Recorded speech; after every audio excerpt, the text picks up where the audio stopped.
What's up, guys? So today we're going to install some Eagle Mic RL-1 raising links, and these are the ones that are above the custom. I think the other ones have a different RL number, but these are the ones that are above the custom bike height, so they're not the stock ones. But pretty much they're going to raise the bike up to where the seat height sits up a little bit higher. I don't know if it'll be a whole lot, but it'll be enough that it's going to allow the bike to you know, just sit higher normally and ride higher, and it's not going to bottom out so easy. Even though I've got the shock rebuilt, but I put I think it's a 7.2 or 7.4 kg Top Gun spring. I should have went with the 8, but for now I'm going to put the raising links on before I have to go with an 8, because it doesn't bottom out or anything unless I jump it. But I do want a little bit higher ride height, because right now my preload is set to 5. I mean, it's all the way up at 5 right now, so I'd like to be able to move that back down to, you know, 2 or 3 and have some adjustability back in that by putting these raising links on. So pretty much I'm just going to measure the bike's ride height as it sits right now, and then we'll check it afterwards.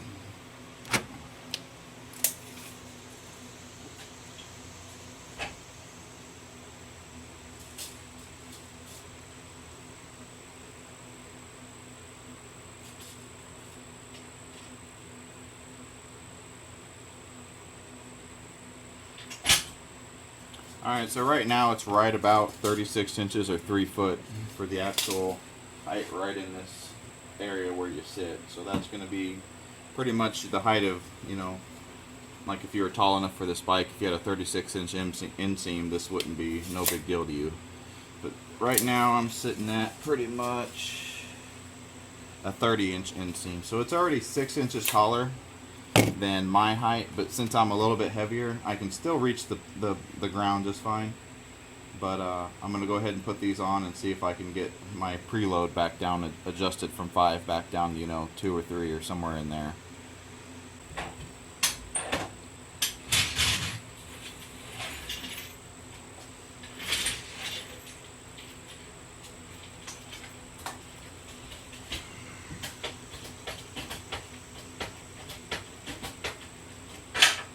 Alright guys, so I shouldn't need anything more than this. I got my 22 on a extension to get underneath here to get the bolts off for the links, and these are the links I'm going to take off. Can't quite see them, but there's 2 of them on, well, 1 on each side.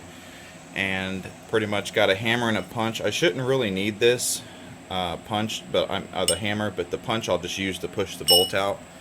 But I shouldn't need the hammer, because basically if I use this wheel chalk to kind of raise the swing arm, once I start taking, you know, loosen those, I can raise the swing arm to get it just perfect where the bolt will slide right out. Then I won't have to hammer on it and possibly mess up the threads or anything, so I'm going to avoid doing that altogether. But it may be a little stuck, so I'll just have the hammer just to tap it a little bit out. And then a little bit of grease for when I put it all back together, even though I did have this apart when I rebuilt this, so it should all be greased, but I'm going to go ahead and grease it again. And pretty much that should be all I need, and of course the raising links. So I'm going to pretty much punch both of these bolts out and take the old links off and put the new ones on. So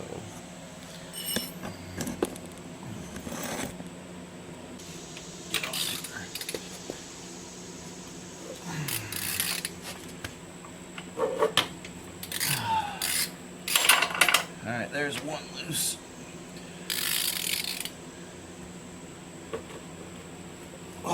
That one just does not want to go. Hopefully I can get this one off now, because I must have frickin' torqued this down. There it goes.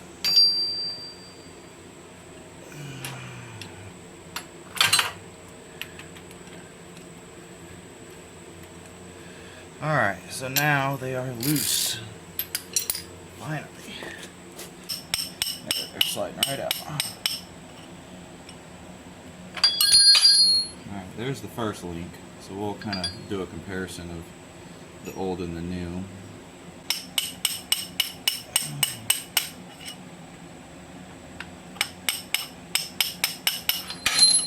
Alright, there's one bolt out.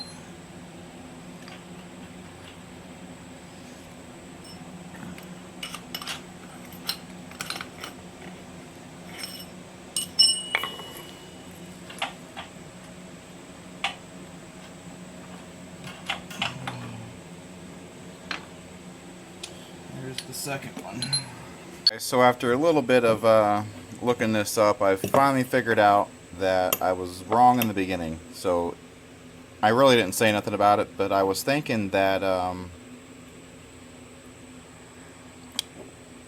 I was thinking that a raising link would be longer than the original link to actually change the geometry of the suspension to make it sit higher. But what happens is the way that the suspension is built on a motorcycle with these links is that actually a shorter link raises suspension because it'll actually push the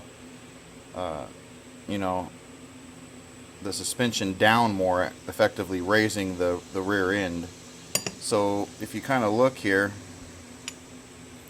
I'll line this up. So this hole over here is completely even through there, and then on this side you can see the difference. So see how much that is? That's like half of that circle longer. So this link only goes the mid of that circle down here. So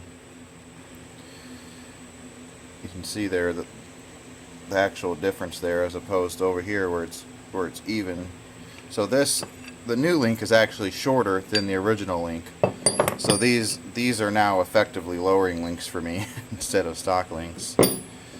But anyway, another thing I'm worried about, even though I know Eagle Mike makes these products and he's not going to make them wrong or send you the wrong stuff. He knows what he's doing.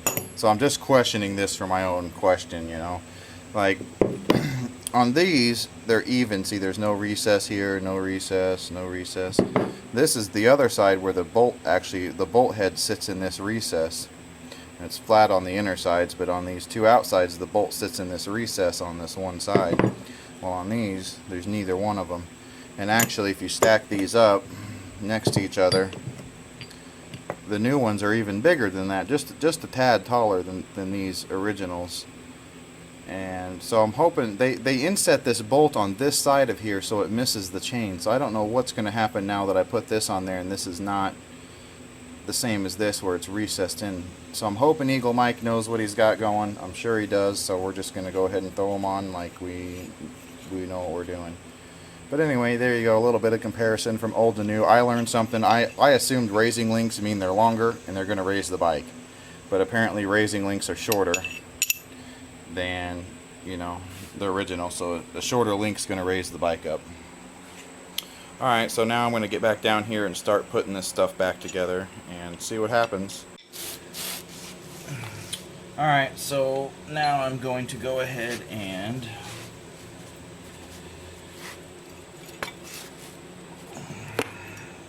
slide these bolts through the other side. So on the other side I'm going to have it just like that. And you can see what I kind of mean here, because these don't recess down in there, these bolt heads, like they would have on the other side. So there's the lower one in. Now this one will be a little bit trickier because I actually have to go above this kickstand. Maybe I can get it out of the way.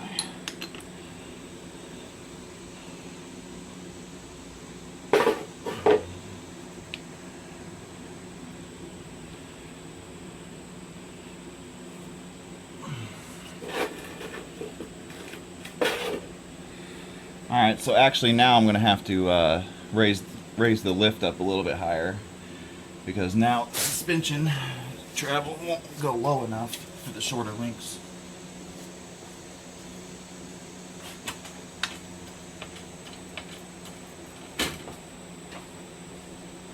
Now I should be up enough that I can go ahead and put this wheel chalk below it if I have to, but I might be right in line here. Yep, I'm actually right in line with it, so I don't have to do that.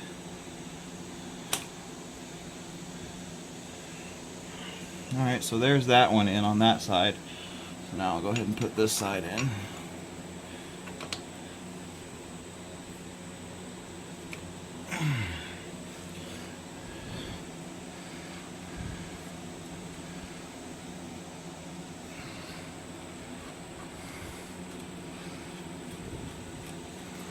Just hand tighten these up for the moment. Then I'll tighten them up.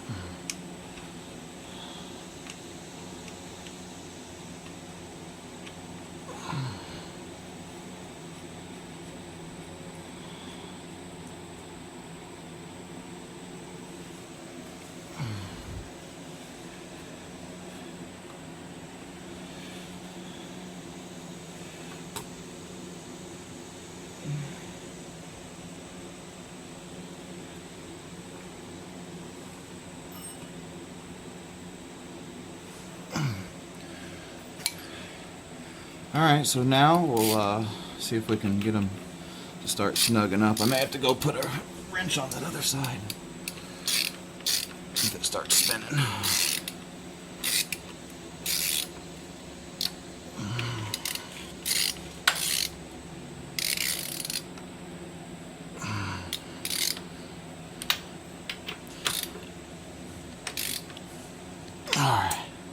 Alright, so there, it's all tight now. I'm going to have to really torque it down and everything. But I'm going to go ahead and check the other side. This side looks alright. It looks like the heads here are sitting even.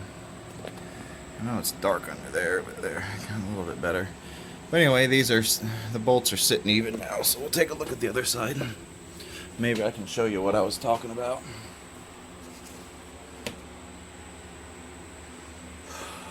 Of course, my light's gone.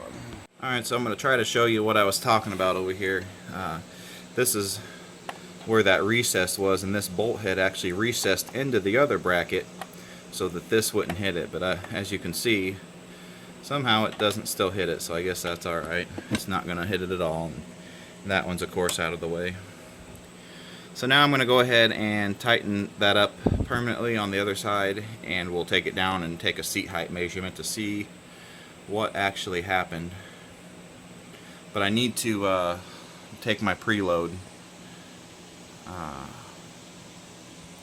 Well, I guess it doesn't matter. I'll measure it at 5 first. That way we get an accurate reading because it was at 5 before. And then I'll take it down to 1 and see what the difference is. Alright, so now we're going to see if there's actually a difference in these raising links.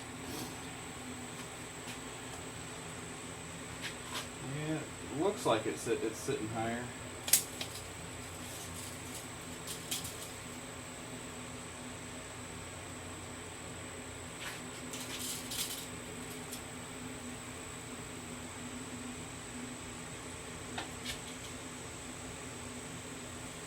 Like we're really close to 37 inches, so that was almost an inch, maybe a little less than an inch, maybe 3/4 of an inch, but it was almost an inch ride height difference. But that's at the 5 setting. Like, just looking at this, I can tell it's sitting higher. So we'll see if I can get onto this now.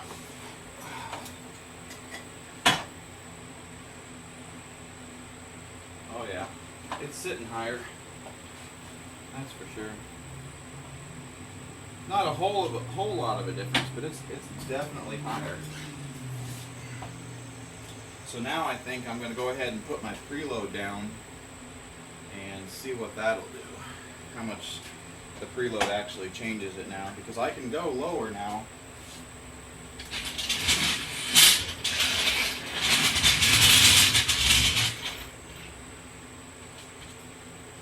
I can actually go lower now, so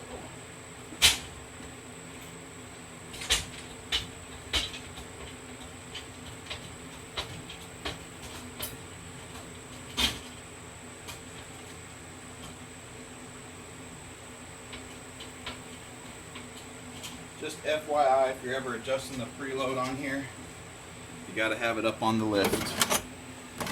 You risk breaking the internals of it. I don't know. I've adjusted it off the lift before I knew, and it didn't cause a problem, but I would go ahead and make sure you're on the lift.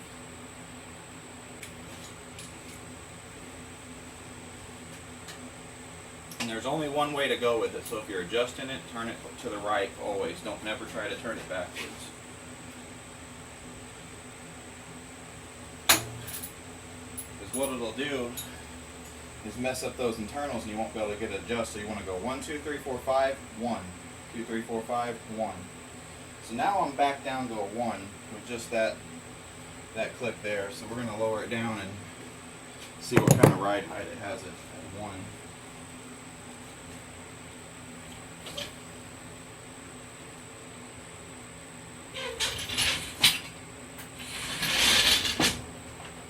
And then I'm probably going to leave it somewhere around a 3 or a 4 and kind of go from there, because I know I'm still a little bit heavy for the suspension as opposed to like the spring weight.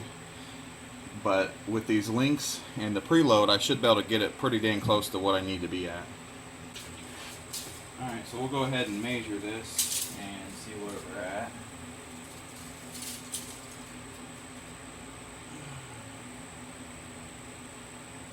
Right now, all the way to 1, it sits about 35.5 inches. Give or take a little bit. I mean, it's kind of hard to get accurate. I'm trying to really measure to the dip in this here, so it's kind of hard to do it accurately, but it's somewhere around there. But I'm going to go ahead now and raise it back up to probably a 3, and then from a 3 I'm going to adjust it from there as I ride, because I think it should be pretty darn good now. Alright, there we go. That should be right where I want it.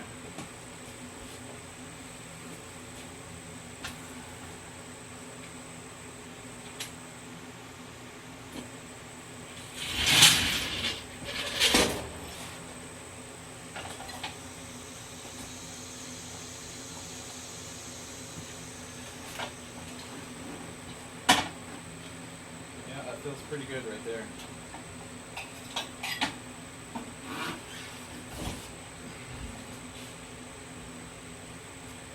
And what I was going for, so now it's about the same ride height it was before. It's just I have a couple ticks above that now that I can go a little bit stiffer, you know, and still a little bit softer. Like I could always go a little bit softer, but now I can go a little bit stiffer too, because I was sitting at 5 and now I'm sitting at 3. So I've got 2 more above that now by adding these links, and it feels pretty good. And I'm going to go ahead and take one more measurement at this 3 mark. We did it at 5 and we did it at 1, so now we'll try it at 3.